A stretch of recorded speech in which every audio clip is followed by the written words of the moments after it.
Hello everyone, myself Pramod Kumar and my qualification is MSc Zoology B.Ed और मैंने Unacademy internship programme के लिए apply किया है। वैसे टोटल एक्सपीरियंस मेरा 6 इयर्स है। स्टार्टिंग के 3 इयर्स मैंने स्कूलिंग से स्टार्ट किया था। उसके बाद मैंने स्पेशली जो नीट सेगमेंट के अंदर वर्क किया है एज ए जूलॉजी फैकल्टी, और अनअकैडमी जैसे कि ऑनलाइन सबसे लार्जेस्ट प्रोग्राम है, सबसे लार्जेस्ट प्लेटफॉर्म है, और उसके ऊपर मैंने अप्लाई किया है क्योंकि ये सबसे अच्छा प्लेटफॉर्म आई होप जहाँ पे स्टूडेंट्स का नंबर्स काफ़ी है, तो यहाँ पे मैं कुछ बेटर कर सकता हूँ, यहाँ पे मुझे अच्छा एक्सपोजर मिलेगा, इसलिए मैंने इसके अंदर अप्लाई किया है। तो देखिए, अगर हम बात करें यहाँ पर मैंने स्टार्टिंग के अंदर जो मेरा कंटेंट प्लान है जो कि क्लास 12th है बायोलॉजी के अंदर टोटल 16 चैप्टर्स हैं, और उनको मैंने 100 आवर्स के अंदर किस तरीके से डिवाइड किया है उसको सबसे पहले मैं रिप्रेजेंट कर रहा हूँ। तो देखिए, सबसे पहला जो चैप्टर है, अगर हम बात करें रिप्रोडक्शन इन ऑर्गेनिज्म, तो इसके अंदर हम बात करते हैं कि बेसिकली रिप्रोडक्शन क्या होता है, उसकी नेसेसिटी क्या होती है, और इसके अंदर हम पढ़ते हैं टाइप्स ऑफ रिप्रोडक्शन, जैसे कि एसेक्सुअल रिप्रोडक्शन है, सेक्सुअल मोड ऑफ रिप्रोडक्शन है, प्लांट्स के अंदर वेजिटेटिव प्रोपागेशन भी हम यूज करते हैं, और उसके बाद हम पढ़ेंगे कि सेक्सुअल रिप्रोडक्शन के अंदर कौन कौन से स्टेप्स होते हैं। और इसको कवर करने के लिए हमने यहाँ पे 4 घंटे यानी 4 आवर्स का टाइम लिया है।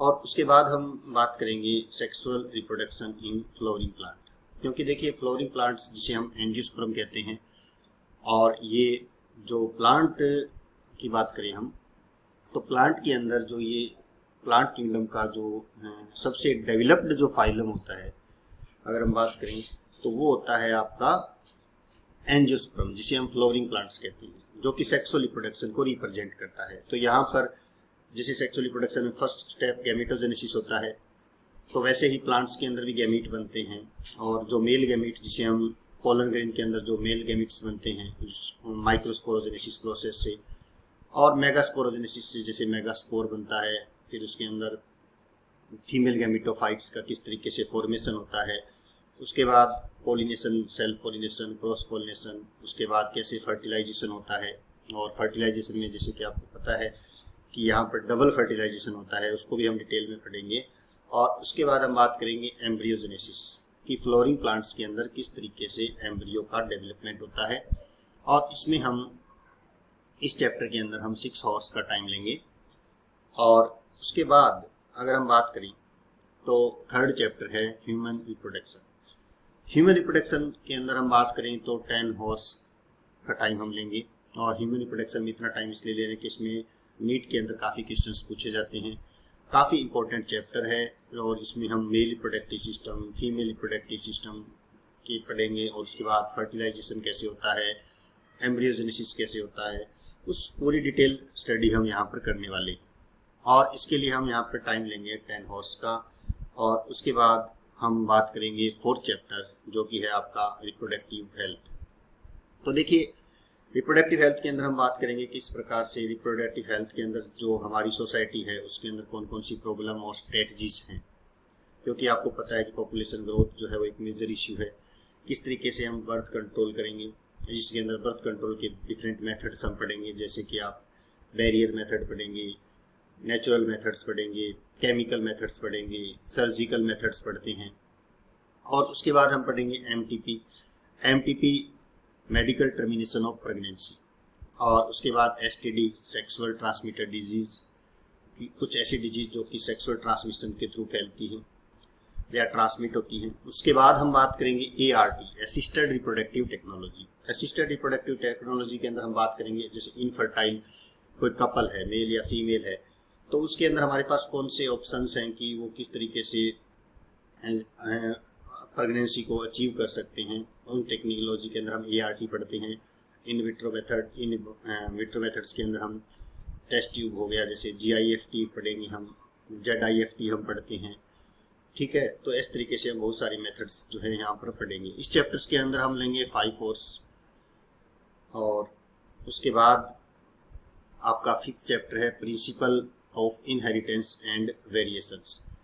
Principle of inheritance and variations के अंदर हम बात करेंगे कि किस तरीके से जो करेक्टरिस्टिक्स होते हैं वो पेरेंट्स टू जनरेशन में जाते हैं और किससे वेरिएशंस आती है। एक ही आपने देखा होगा कि एक ही जो स्पीशीज के मेंबर्स होते हैं वो एक दूसरे से डिफरेंट होते हैं, वो कैसे होते हैं, वो सब स्टडी हम यहाँ पर करेंगे। और जैसे कि आपको पता है कि मेंडल्स लॉ हम पढ़ते हैं, क्योंकि फादर ऑफ जेनेटिक्स हम मेंडल्स को बोलते हैं। उसके एक्सपेरिमेंट पढ़ेंगे, मोनोहाइब्रिड क्रॉस, डाईहाइब्रिड क्रॉस, जो 3 लॉज है वो पढ़ेंगे। और डेविएशन ऑफ मेंडल, कुछ ऐसे फिनोमिना भी पढ़ेंगे जहाँ पे मेंडल्स के रूल्स जो है वो फॉलो नहीं होते, जैसे इनकम्प्लीट डोमिनेंसी है, को डोमिनेंसी है। उसके बाद लिंकेज पढ़ेंगे, सेक्स डिटर्मिनेशंस पढ़ेंगे और कुछ डिजीज भी पढ़ेंगे, कुछ डिसऑर्डर्स भी पढ़ेंगे इस चैप्टर के अंदर हम। और इसके अंदर हम बेसिकली 8 हॉर्स का टाइम लेंगे। उसके बाद हम जो 6 चैप्टर है आपका मॉलिक्यूलर बेसिस ऑफ इनहेरिटेंस, जो कि काफ़ी इंपॉर्टेंट चैप्टर है नीड्स पॉइंट ऑफ व्यू से। इसमें देखिए मॉलिक्यूलर बेसिस की बात करें तो कौन से मॉलिक्यूल हैं जो कि ट्रांसफ़र करने के लिए रिस्पॉन्सिबल होते हैं। तो जैसे डीएनए है, मेजर डीएनए, आरएनए जिसे हम न्यूक्लिक एसिड्स कहते हैं, उसको हम पढ़ेंगे। डीएनए कैसे बनता है, सेल्फ रेप्लिकेटिंग होता है, रेप्लिकेशन पढ़ेंगे। डीएनए से कैसे आरएनए बनता है, ट्रांसक्रिप्शन, कैसे प्रोटीन बनता है जिसको आप ट्रांसलेशन कहते हो, जीन रेगुलेशन, कैसे जीन अपने आप को रेगुलेट करती हैं।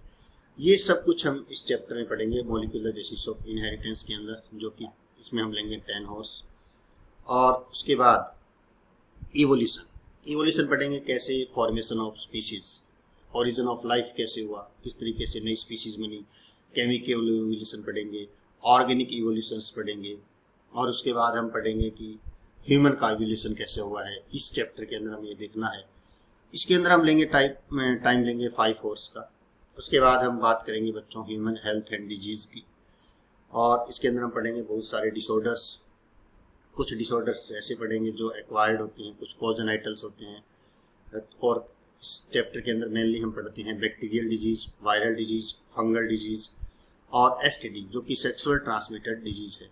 और इसके अंदर हमें टोटल टाइम लेना है 6 हॉर्स। और उसके बाद आपका 9th चैप्टर है strategy for enhancement in food production, जिसके अंदर हम इसको कवर अप कर या बाइंड अप करने के लिए 4 हॉर्स का टाइम लेते हैं। और इसके अंदर हम बात करते हैं किस तरीके से जैसे पॉपुलेशन ग्रो होती है और उसके लिए जो फूड जो है वो एक मेजर इशू होता है, और एक लिमिटेड रिसोर्सेज के अंदर हम किस प्रकार से फूड प्रोडक्शंस को इंक्रीज कर सकते हैं, वो सब हम इसी के अंदर कंसीडर करेंगे।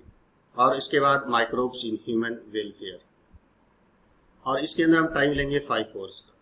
माइक्रोब्स इन ह्यूमन वेलफेयर कुछ ऐसे माइक्रो ऑर्गेनिजम्स होते हैं that they are beneficials for human beings, और वो किस तरीके से हमारे डिफरेंट इंडस्ट्रीज के अंदर रॉ मटेरियल्स के रूप में हम इसको यूज लेते हैं, वो इसके अंदर हम देखेंगे।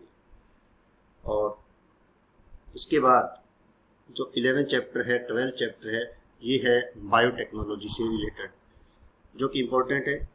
और इसमें हम बात करेंगे टेक्निकल यूज ऑफ बायोलॉजी, कैसे हम ट्रांसजेनिक प्लांट्स, ट्रांसजेनिक एनिमल्स बनाते हैं, कैसे किसी जीन का एम्प्लीफिकेशन करते हैं, कैसे किसी जीन को ट्रांसमिट करते हैं, कौन कौन से वेक्टर्स होते हैं, इन सब चीज़ों को हम यहाँ पर देखेंगे। प्लाज्मिड्स को देखेंगे। तो ये सब इस चैप्टर्स के अंदर हम स्टडी करेंगे। और चैप्टर जो आपका 13 है ऑर्गेनिज्म एंड पॉपुलेशन, जिसमें कि 6 हॉर्स का टाइम लेते हैं हम। और ऑर्गेनिजम्स एंड पॉपुलेशन के अंदर अगर हम बात करें तो इसके अंदर हम देखेंगे किस प्रकार से ऑर्गेनिजम्स जो होते हैं वो और पॉपुलेशंस के बीच में किस तरीके से इंटरेक्शंस होते हैं। ऑर्गेनिजम्स और पॉपुलेशंस जो होते हैं उसका एनवायरनमेंट के साथ भी रिलेशन होता है, जिसको हम इकोसिस्टम कहते हैं। फूड चेन है, फूड वेव है, ये सब चीज़ें इसके अंदर हम पढ़ते हैं। Different types of food chain, different types of food web. और चैप्टर जो आपका 15 है बायोडाइवर्सिटी एंड कंजर्वेशन, जिसके अंदर हम 8 हॉर्स का टाइम लेंगे। Biodiversity means different types of species, किसको हम किस तरीके से कंजर्व करेंगे। डिफरेंट मोड ऑफ कंजर्वेशन हम यहाँ पे डील करेंगे, in situ conservation as well as ex situ conservation. और जो लास्ट चैप्टर है आपका एनवायरमेंटल इश्यूज, और जिसके अंदर हम 5 हॉर्स का टाइम लेंगे। एनवायरमेंटल इश्यूज के अंदर क्या है कि हम देखेंगे डिफरेंट टाइप्स ऑफ पोल्यूशन हम पढ़ेंगे। एयर पोल्यूशन है, वाटर पोल्यूशन है, सॉइल पोल्यूशन है। तो इस तरीके से आपने देखा कि इस 100 हॉर्स को हमने इन 16 चैप्टर्स के अंदर किस तरीके से डिवाइड किया है। और नीड्स पॉइंट ऑफ व्यू से हमने देखा है कि इतना जो टाइम है, इस टाइम्स के अंदर हमें किस तरीके से इनको बाइंड अप करना है।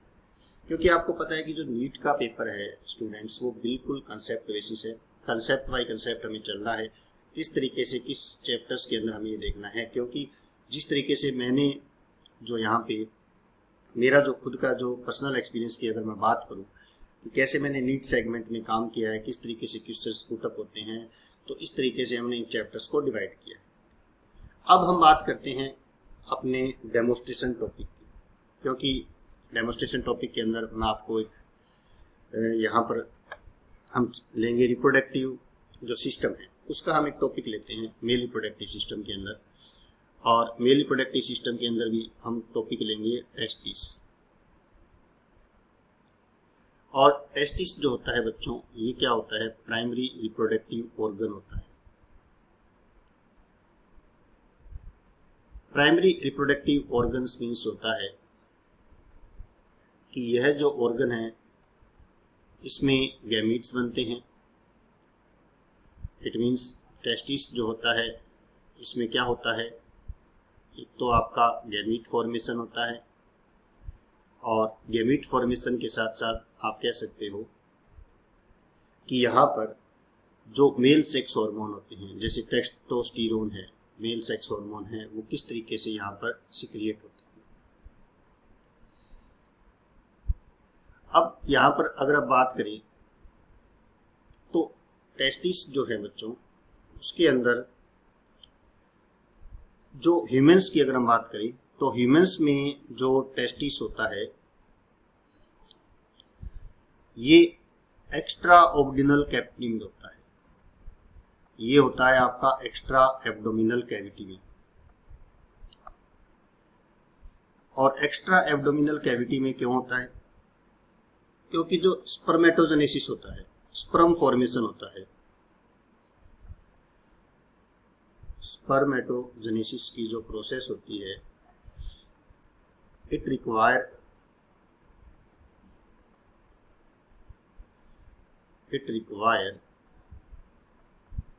Less temperature. और आप कह सकते हैं 2 to 2.5 डिग्री सेल्सियस जो टेम्परेचर होता है वो कम चाहिए। एब्डोमिनल कैविटी का टेम्परेचर ज़्यादा होता है, इसलिए एक्स्ट्रा एब्डोमिनल टेस्टिस होते हैं ह्यूमंस के अंदर, और ये आपके सिचुएटेड होते हैं स्क्रोटम में। स्क्रोटम या जिसे आप कह सकते हो स्क्रोटल सैक। और जैसे मान लीजिए ये आपका स्क्रोटल सैक है, और इसके अंदर अगर हम बात करें तो जो टेस्टिस होते हैं, वन पेयर ऑफ टेस्टिस होते हैं, ये फाइबर की से यहाँ पर फिक्स होते हैं, जिसको आप कहते हैं गुबर्नाकुलम।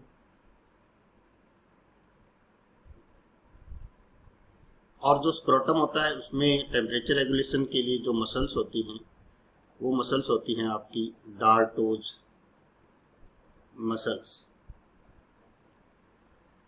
और जो आपका स्क्रोटम होता है, ये स्क्रोटम एब्डोमिनल कैविटी से किससे कनेक्ट रहता है, तो एब्डोमिनल कैविटी और स्क्रोटम सैक के बीच में जो ये आपको दिख रही है इसको बोलते हैं इनगुइनल कैनाल। इससे ये क्या करता है, कनेक्ट रहता है। अब देखिए हम बात करते हैं टेस्टिस के इंटरनल स्ट्रक्चर की। तो यहाँ पर टेस्टिस के इंटरनल स्ट्रक्चर्स के अंदर अगर हम बात करें, टेस्टिस होता है उसके चारों तरफ 2 कवरिंग होती है,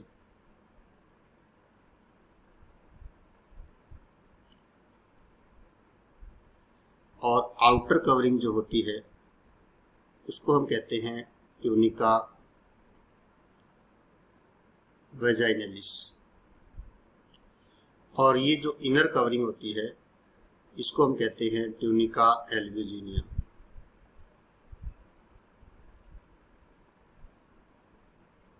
और ट्यूनिका एल्ब्यूजिनिया जो है स्टूडेंट्स, इसके अंदर ये किस तरीके से इस टेस्टिस की जो कैविटी होती है उसको कैसे इंटरसेक्ट करती है। ट्यूनिका एल्ब्यूजिनिया इस